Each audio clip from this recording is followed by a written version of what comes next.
Hi guys, update ko ninyo sa tuwang store, no. Um, Nagbalhin namin ganihang kadlawon mga 5 AM and larga mi 6 AM in the morning. And karon kay nag-deliver na ang mga gamit. Salamat sa mga salingan. And yes, thank you so much. So alita sa store. Okay.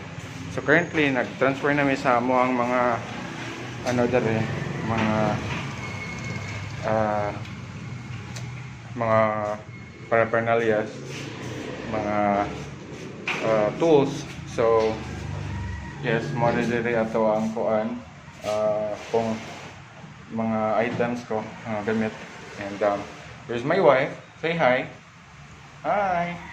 So yeah, currently we will be doing the cleaning right now, and perhaps we will go ahead and later on ano ko na kami mamaya on design. Alright, thank you so much. I'll get back to you guys. So these are the things that I have.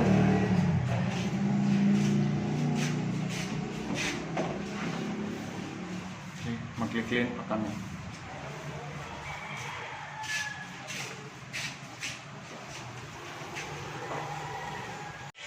So guys, it's already squeaky clean. Everything is cleaned by Joy. Thanks to Joy, baka naman. Right? It's already clean, squeaky clean. We are already just draining the excess water, and we're all good to go. Alright.